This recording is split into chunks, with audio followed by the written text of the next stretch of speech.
What's going on, everybody? Jackson Fuller here with the Star News, and I'm really pleased to be joined by NCHSAA Commissioner Q Tucker. Today is Tuesday, May 19th. I'm saying that because Q, it feels like every day something could possibly change with the coronavirus or anything related to high school sports right now. So just in case something changes between now and when we publish this, just want to let everyone know. Q, how are you doing today? How have you been hanging up during the coronavirus and quarantine? Well, I'm doing very good, in reasonably good health at this time. So don't have any reason to believe that I have the virus. Although, we do understand you could be asymptomatic, but so far so good.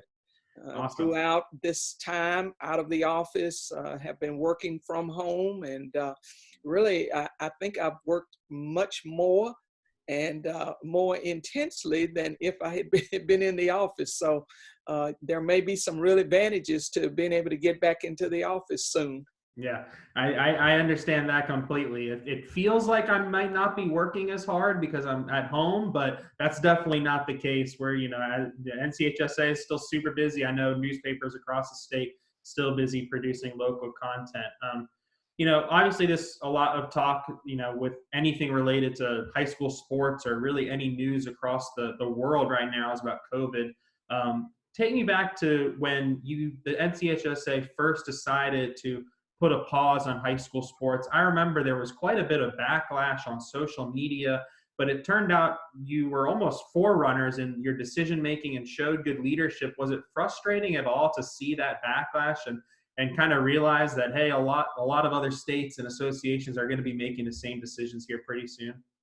Well, I think it's always frustrating when your decisions are second guessed, especially when you don't make those decisions lightly, when you really give it some serious thought.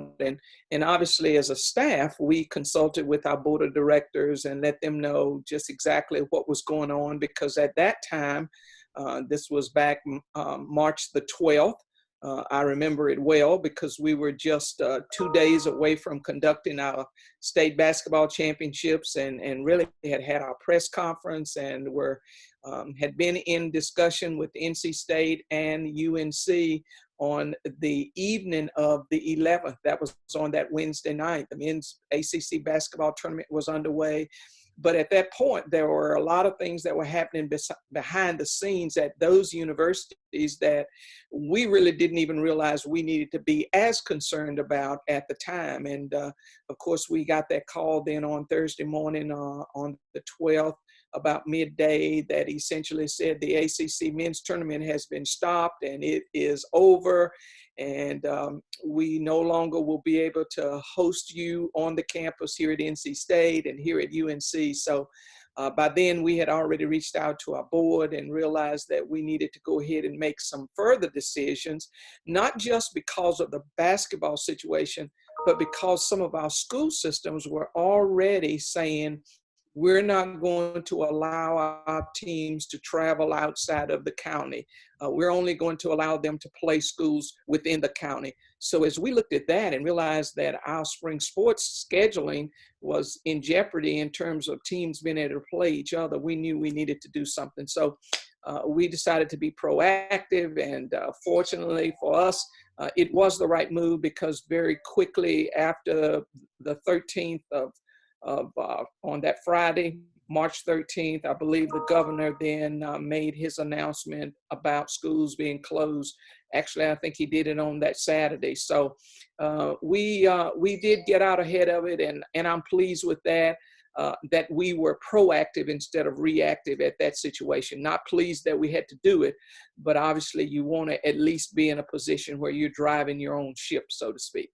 Absolutely.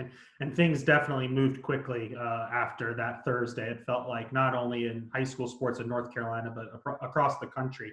Um, you recently wrote an op-ed with the NFHS, talking about seniors and the lessons that they, can come to learn from not having their final seasons. Why did you feel it was so important to kind of append something towards the seniors under, the NCHSA and make sure that they knew that, I think that's something that I've come away with through all of your press releases, and the one press conference that you had is you really are thinking about the seniors that have lost this season, and you don't take these decisions lightly at all. Well, no, you're right, Jackson. And, I've been around education and education-based athletics really all my life. And so what we do as a staff and then our board of directors, as they provide us oversight, what we do is really, it's for the students. We believe so strongly in the lessons that you learn from athletics that we want to make sure that they understand, first of all, that we care about them. We recognize that a lot has been lost in terms of not being able to play that state basketball championship game. And a lot has been lost in terms of not being able to have a spring season, particularly for the seniors. You think about it, high school students, many of them who participate in our programs are not going to play at the next level in the truest sense of playing, meaning they're not going to get a scholarship and play at a Division I school or D2 school. They're going to go on to college, hopefully, and they may get involved in their intramural program. But the percentages are such that once they finish high school, that's probably it in terms of being involved in a team that goes out and plays another team where they get on a bus and they're traveling and those kinds of things. So they've lost a lot, and we recognize that. And I think it's important that as we continue, particularly through the end of this month, as graduations come and occur in whatever form they occur, that we continue to think about the young people. We think about the seniors, but then we think about those who now will return next year and hopefully will be able to play sports. So they just need to be front and center of everything we do, because of the lessons they learn will be with them for the rest of their lives. Absolutely, I agree.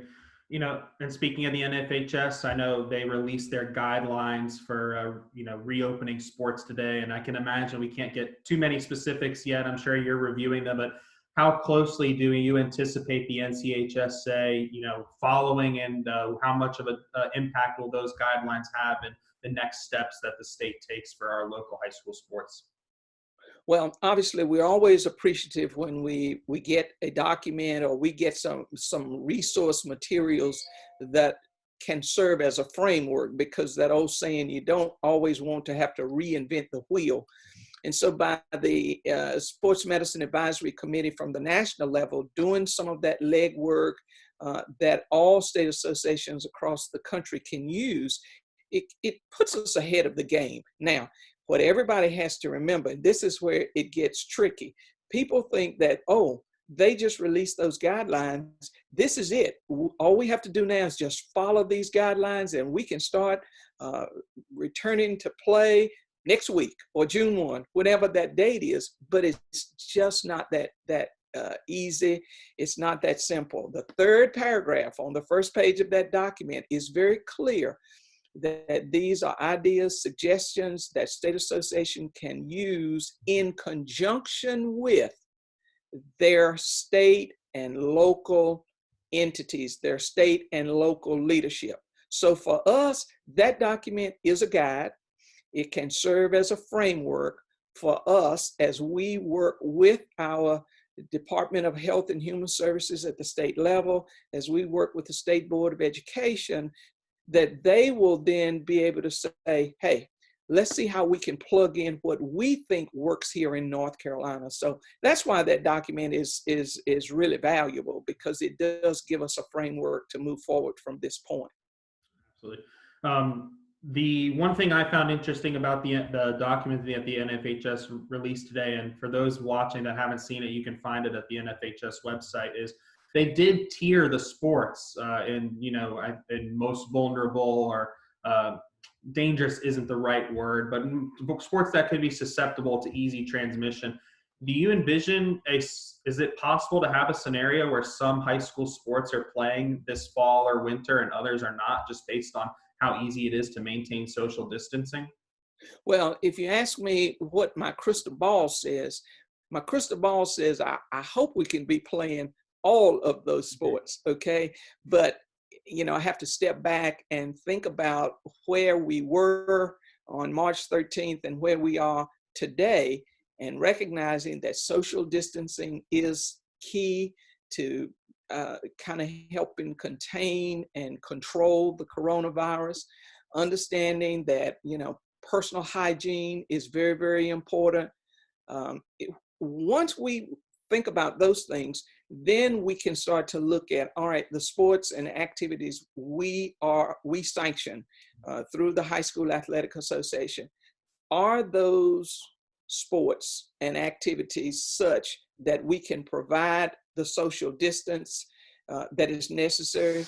Can we, the personal hygiene, is it going to be such that after you touch every volleyball that you can then, before someone else touches that same volleyball, that we're able now to, get a wipe and wipe it off? Those are the kinds of things that we have to think about. I'd like to believe that there are some sports, the Federation, that document does put them in tiers, so to speak, or from high risk to perhaps minimal risk.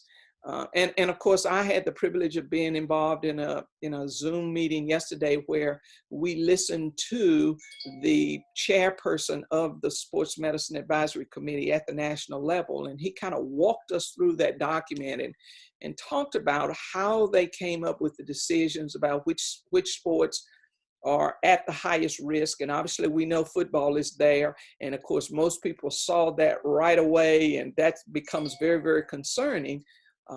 But what those suggestions do for us is it helps us to begin to focus. Okay, is there a way for us to move a sport from being, let's say, moderate risk into the low risk category, or should we move something that we believe is low risk into moderate? Those were things that we talked about, is that it will be up to state associations in conjunction with those entities that I've already mentioned, that we determine what is best in North Carolina. And of course, we know that football, because I don't know anybody who's ever played football and that 6 feet apart is able to be adhered to. It just doesn't lend itself to that. So what we have to figure out then is, if it is a high risk sport, just like wrestling, are there some things that we can put in place? Are there some modifications we can make so that we can minimize the spread of the germ if someone happens to be, a carrier? Are there some things that we can put in place? And so that's why I believe it's important and is beneficial that the Federation has already done some research and looked at those sports and has already sort of categorized them for us, so that gives us kind of a leg up as we move forward. Interesting. So are there, I guess in that Zoom call it's multiple states working together. Do you envision moving forward that states, North Carolina, South Carolina, Georgia maybe are working closer together than states out west? Could it be separated regionally, or do you think at the end of the day it'll still be a very state by state basis? Well, I think, again, it will be state by state basis. However, as we are able to make some decisions, once we know the what we can do, let's say in June and July of this year, once we get some marching orders from the health professionals along with our governor, once we know what those marching orders are, then we can take that document and then begin to plug in what works here in North Carolina.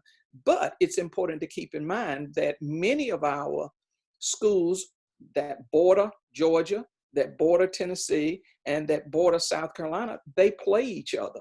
Right now, we know on the schedule is a big football game between Myers Park and one of the South Carolina schools that's slated to be played in Bank of America Stadium in Charlotte. Will that game be able to be played? It's slated to be played in September, I believe. So that's an example of where our schools cross the border, cross the state line to play each other. So we have to work with those schools and with those state associations so that we're, thinking the same things and trying to make decisions that will be in the best interest of our individual schools, but then of those schools that have scheduled games with each other. I know Jerome Singleton in South Carolina, he and I typically talk once a week as we look ahead at what may be happening. Bernard Childress in Tennessee, we talk periodically again, just to know what is it that you guys are doing that will benefit us. And I think we have to do that. We can't, North Carolina will make decisions for North Carolina, but we can't operate in a silo, so to speak, because we do share those opportunities across state lines. Interesting. Gotcha. Real quick, you've mentioned already about the basketball state championships. Obviously, that didn't affect any schools in the Star News coverage area, but I'm interested into the decision process of naming them co-champions. I know it sounds like just an easy decision. How was there any dissent in that? I mean, how did you, as an association, come to that conclusion of we're going to award co-champions here at this time? Well, Jackson, our board of directors met on April 29th and 30th in a Zoom board meeting. And what we did is, as a staff, we provided some historical reference for them. What has been done in the past in situations where a state championship game was not played. We know that years ago, there were no games in 1942. There were only regional champions decided in football in the 60s. But the decisions that led to the High School Athletic Association not having state championship game did not have anything to do with this pandemic or a pandemic. In the 60s and when there were in the 70s, when there were no games other than just regional champions, those were conscious decisions made by the board of directors for whatever reason. And I don't know what the reason was, that they simply decided that they didn't want to play that many games, is what we're reading and learning. And so they said, we won't play a state championship game. We'll just have regional champions. And so after we shared that historical reference and information to our board of directors, then they had a discussion and just felt that this was an unusual time. This was, unprecedented. And because it was not of anybody's decision-making, so to speak, everybody was ready to play. Reservations had been made. We had all of the equipment and everything we needed to move it into the Smith Center, to move it into Reynolds Coliseum, ready to play those games. And then the coronavirus put a stop to it. And so our board of directors pretty much unanimously made the determination that in this scenario, we will say that they are co-champions. So that's really how they arrived at that decision. I don't know. Somebody said, well, do you think that's precedent setting? Well, I think it's precedent setting if we have another pandemic, but let's hope that's not the case. If we ever get to another situation where we can't play a championship game, it would not be because of what we've gone through the last several months. I'm not sure I'd be able to mentally survive another pandemic during my lifetime, and I hope I don't ever find out whether or not that's true. So I think you're exactly right.